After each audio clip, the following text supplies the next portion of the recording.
Alors, je continue notre interview. Euh, vous pensez que ce que j'arrive pas à comprendre, c'est en quoi la biodynamique a dépendu fondamentalement de l'œuvre de Steiner. Qu'est-ce qu'il a ouvert comme filière? C'est un peu la direction de Paracels. Enfin, qu'est-ce que c'est exactement? Je veux dire, qu'est-ce que, qu'est-ce, en quoi passe-t-on de l'anthroposophie à la biodynamique? Alors c'est finalement assez simple, hein. C'est un groupe de propriétaires terriens et de grands exploitants agricoles donc du début du XXe siècle qui se sont adressés à Rudolf Steiner, qui était assez connu dans le monde germanique de l'époque. Ils se sont adressés à lui en lui disant voilà, on constate que nos troupeaux vont de plus en plus mal, on constate que l'utilisation des engrais ammoniaqués qui commençaient à l'époque pose déjà problème. Dr Steiner, est-ce que vous pourriez nous donner des conseils pour notre activité agricole? Et M.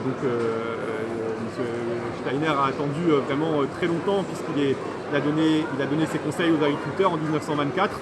Pour lui, je pense que c'était vraiment très important le côté agricole et le côté alimentation pour le développement de l'être humain. Et donc en 1924, il a simplement, pendant une semaine, donné des conférences dans lesquelles il a exposé tous les principes qu'on utilise encore aujourd'hui en agriculture biodynamique. Donc il a souligné l'importance du cosmos sur la vie des plantes, il a souligné l'importance de l'alimentation des animaux, du fumier des animaux pour la fertilité des terres, et il a donné les recettes des préparations biodynamiques qu'on utilise encore aujourd'hui. Alors, je ferai deux observations. Premièrement, je ne pense pas que les agriculteurs aient attendu Steiner pour s'intéresser à la Lune, par exemple. Je pense que ça, c'est une tradition beaucoup plus ancienne. Hein. Donc, et deuxièmement, j'ai l'impression que c'est un certain champ de recherche dans lequel il s'est lancé, mais qui n'est peut-être pas de même nature que ce qu'il avait fait avant. Parce qu'on peut très bien avoir un homme qui se lance qui développe différents domaines qui ne sont pas forcément liés entre eux. Donc il peut très bien avoir une contribution de Steiner pour la biodynamique, une contribution de Steiner pour l'astrosophie, sans que la connexion entre les deux soit autre que le fait que ça vienne de la même personne. Alors pour ce qui est du premier point, c'est sûr que ça fait depuis que l'agriculture existe, les hommes se sont intéressés à ce qui se passe dans le ciel pour la développer, enfin pour constater directement l'influence de la Lune et des planètes sur la Terre et sur la vie des plantes. Après, c'est quelque chose qui s'était déjà largement perdu au début du 19e siècle, et donc Steiner a dit retrouver ça, et il a donné des modèles qui n'avaient jamais été développés avant dans ce sens-là. Et après, moi, ce que je trouve impressionnant justement dans l'œuvre de Steiner, c'est la cohérence qu'il y a entre tous les domaines, quoi. Ah bon? D'accord. C'est ça qui titille. Parce que, alors, il faudrait peut-être que nous parliez de cette cohérence. C'est-à-dire en quoi l'anthroposophie et la biodynamique constituent un ensemble complètement cohérent, justement. Alors là, c'est difficile de répondre comme ça, mais disons quand on relit les conférences qu'il a données pour les agriculteurs, évidemment, il fait appel à des notions qu'il a développées dans son mouvement, son façon de penser plus large qui est l'anthroposophie. Et c'est quand on voit les résultats concrets des indications qu'il donne qu'on est amené à porter du crédit aux considérations plus philosophiques ou plus ésotériques. Ah oui, d'accord. Donc vous partez plutôt vous partez d'abord de la biodynamique, et après vous dites tiens, si ça marche au niveau de la biodynamique, ça pourrait être valable, son astrologie pourrait être valable aussi sur un autre plan.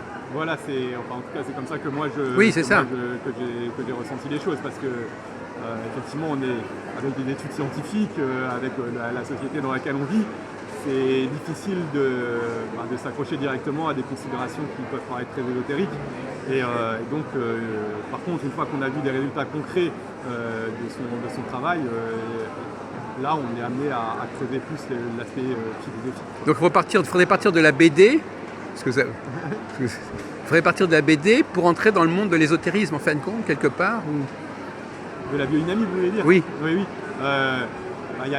Moi, c'est comme ça que j'y suis entré. Après, on peut faire le chemin inverse aussi. C'est intéressant, c'est original cette façon de commencer par par le côté agricole pour après remonter vers le... C'est comme ça aujourd'hui que la plupart des agriculteurs qui pratiquent la biodynamie font. Hein. Alors les agriculteurs ils ont une tendance comme ça, à partir de leur pratique de la biodynamie, ils ont une tendance à vouloir s'intéresser à la dimension plus spirituelle. Je l'espère en tout cas. Ça me semble en tout cas normal d'essayer de fouiller les pratiques qu'on a et de comprendre d'où elles viennent et comment est-ce qu'elles peuvent être reliées à des choses plus grandes. Quoi. Alors justement, donc Baudouin, Gauthier, j'aimerais bien comprendre, vous alors, quel a été votre itinéraire qui vous a conduit vers une quête plus spirituelle alors parce que je n'ai pas encore compris, est-ce que ça veut dire qu'actuellement, vous considérez que les astres peuvent nous... Je vous pose la question en toute comme ça. Est-ce que pour vous, actuellement, vous seriez tenté de penser que l'étude des astres nous ouvre aussi sur le plan spirituel ?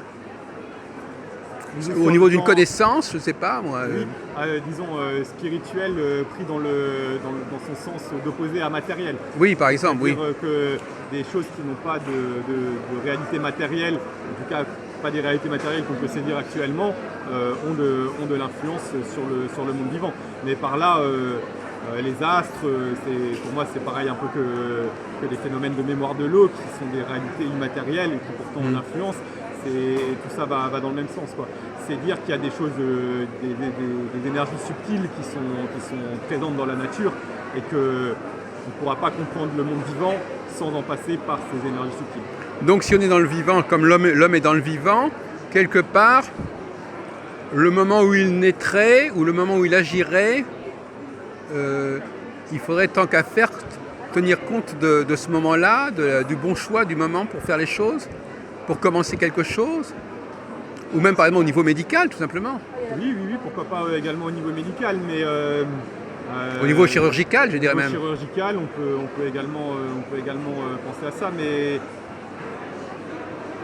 Comment j'ai dit, il ne faut pas... La biodynamie, ce concept de jour, feuille, fleur, sur racine, d'influence planétaire, n'englobe pas toute la biodynamie, c'est quand même beaucoup plus large, et on a comme je vous l'ai dit, aussi tendance à penser que ça n'a pas tellement d'influence sur les hommes, mais plus sur les plantes. Oui. Donc finalement, il ne faut pas exagérer. Donc effectivement, le passage, le glissement vers la dimension spirituelle, il n'est pas absolument... il ne va pas tellement de soi finalement. Je sais pas. Vous avez l'air d'être un petit peu circonspect. C'est-à-dire que... Je suis un peu circonspect au niveau de ce qui est astrologie, quoi. Oui. C'est surtout ça. Après, Vous voulez dire qu'au fond, vous accepteriez une sorte d'idée générale, de philosophie générale, que quelque part, nous sommes en phase avec le cosmos, mais pas plus que ça. Vous n'irez pas plus loin que ça. J'irai pas plus loin que ça dans le sens où... comment dire, que la planète fasse partie que la planète fasse partie du système solaire qui lui-même fait partie de l'univers, qui lui-même fait partie d'un plus grande chose, et que tout ça c'est pas du hasard et que tout ça a une influence concrète sur nous, là j'adhère totalement. Après, dire qu'on peut d'ores et déjà donner des résultats de cause à effet parce que telle position planétaire va entraîner telle chose, là c'est plus... Voilà, je vois qu'effectivement il y a... Donc voilà, c'est plutôt une adhésion à une forme de spiritualisme cosmique, mais assez diffus finalement. Et les plantes, par contre au niveau des plantes, ça serait beaucoup plus palpable et tangible en fin de compte. Tout à fait, ouais, c'est ça. Bon, merci beaucoup.